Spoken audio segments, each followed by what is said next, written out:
Okay, then, this is my review for Guardians of the Galaxy. Um, I'll be going over the good, the bad, and the ugly.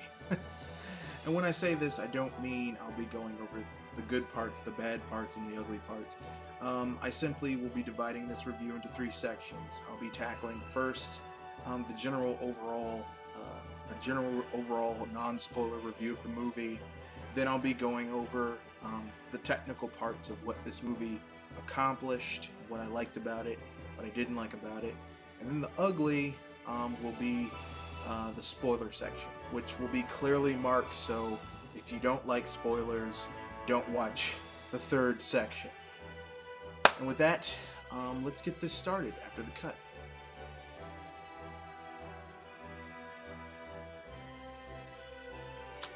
All right. First, we'll get into the good, the graphics, the general gist of the overall movie. The movie is a pretty faithful recreation of what Guardians of the Galaxy is about. It stars Chris Pratt, Zoe Saldana, Dave Bautista, and Bradley Cooper. It's directed by James Gunn from Smoking Aces. He directed Smoking Aces and another movie that I really liked. It stars Chris Pratt as Peter Quill, aka Star-Lord, Zoe Saldana as Gamora, the Ultra Assassin, Dave Bautista as Drax the Destroyer, Bradley Cooper as the voice of Rocket the Raccoon, and Vin Diesel as Groot.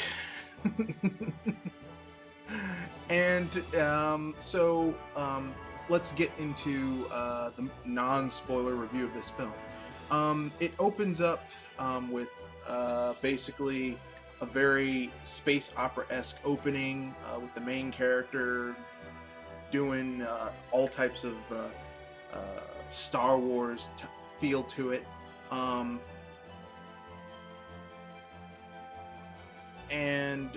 But before it gets to this point, there's a lot of exposition about where Peter Quill comes from and everything. It tells you it's 1988, someplace on Earth, Then it goes to a very Star Wars-esque opening on an alien planet, and Peter Quill going after some MacGuffin. And the MacGuffin turns out to be a very important plot point for the entire movie. Every other character is trying to deal with either the MacGuffin or wants to deal with someone who's who wants the MacGuffin. The primary villain in this film is a dude named Ronan. Thanos appears in the movie, but he's the puppet master. He's not actually physically involved with anything. He's just the dude just hovering around. That being said, the film basically is kind of like a space opera. The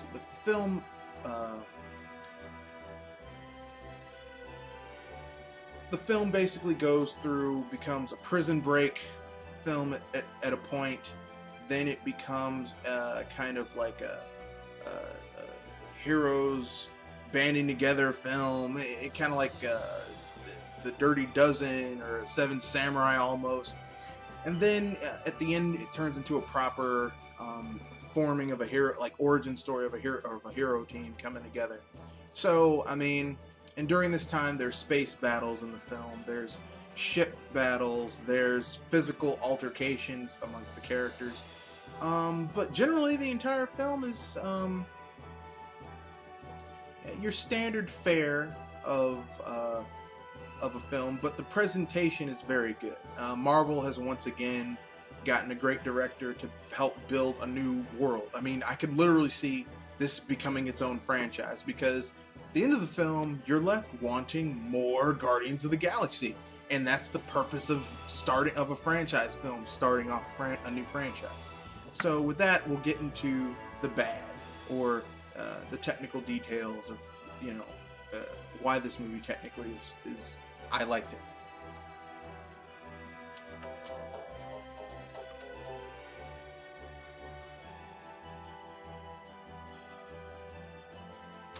Okay, now it's time to get into the technical parts of why this movie is pretty good.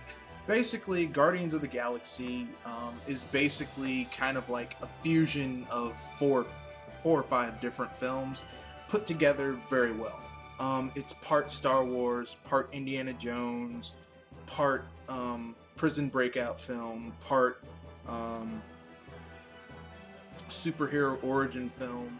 Um, and a little bit of a coming of age film, right? It's and it works. It really does work. It has, you clearly see these characters start at a certain point in the film and gradually grow into something else by the end of the film. And it's pretty darn nice. It's got a decent amount of action.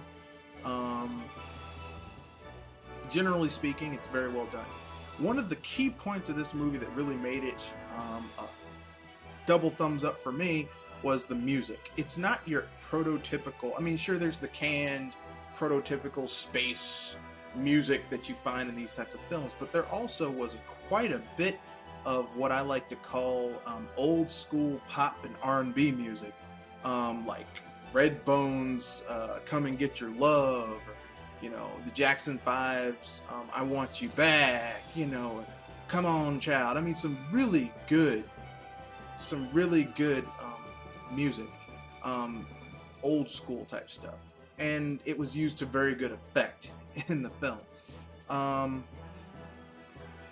And so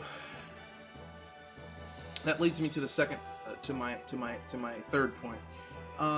This film is a decent Marvel film. Actually a pretty good Marvel film. They stayed true to the characters. They stayed true to the Guardian of the Galaxy characters.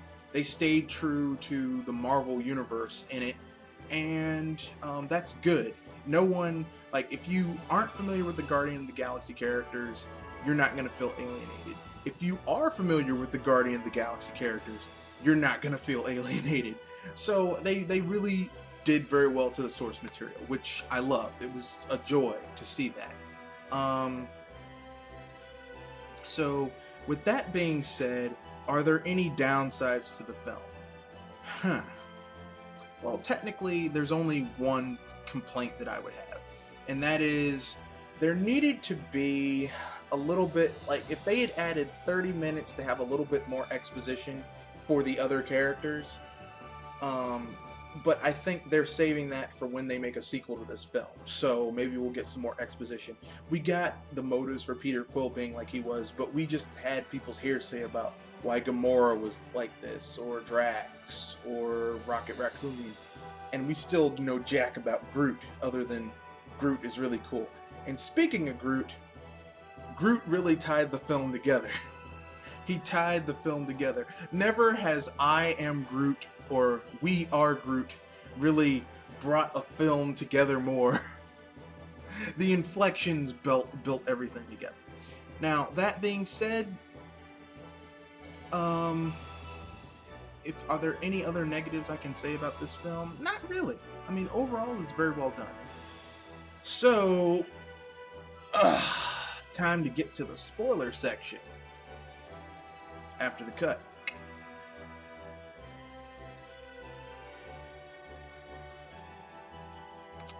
Alright then, so now that we've established, so just a heads up, this is going to be the spoiler section. I'll give you another 10 seconds to leave if you don't want to hear spoilers.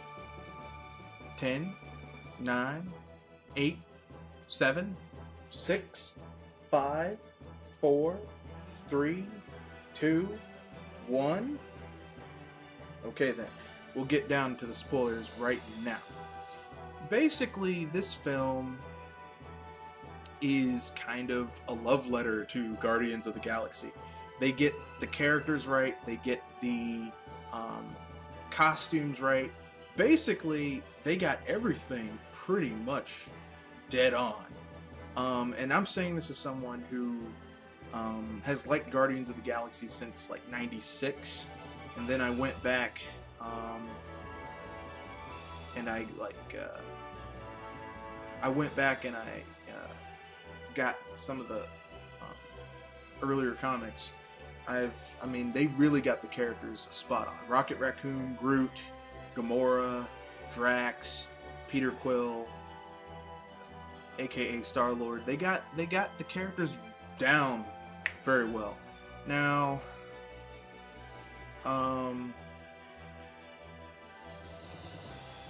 a lot of the side characters, if you're a Marvel fan, a lot of the lore in this movie is really, if you're a Marvel fan, you're gonna get it. Like they said, the Kree Empire. Well, the Kree Empire is, the Kree are basically like this ultra militaristic military empire that is constantly picking wars with other worlds to use as staging points for their never-ending battle against their nemesis.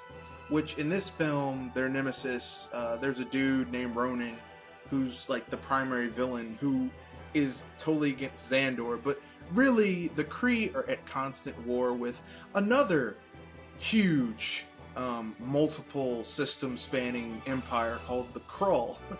Yes, those Krull, the secret invasion super Krulls who can steal other people's powers and use them. Yes, those Krulls. The Kree are constantly fighting against the Krulls, and everything they do is geared towards this massive empire-spanning war between these two empires, which is kind of cool. Once again, this, you know, there's a lot of different things going on in this film, and the humor in some ways is very subtle. In some ways, it's very much there, but it's very spot on. The comedic timing for everyone on here, how they get it down, just works very well. So now it's time to talk about the end scene, the hidden end Marvel scene that every Marvel movie has now. And this one wasn't so much of a, oh, I didn't see that coming. It had Howard the Duck, who apparently was an exhibit in the collector's collection. And he was talking shit to the collector.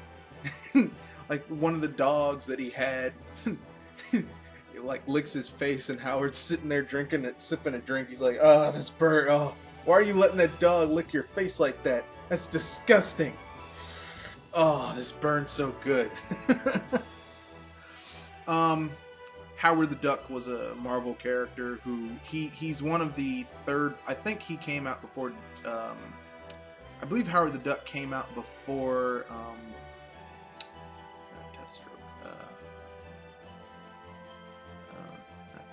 Shoot, forgot his name. He's called the mercenary with a mouth, Deadpool. Before Deadpool, Howard the Duck very much knows that he's in a comic book as well. He breaks the fourth wall all the time. He knows he knows that he's on this absurd adventure.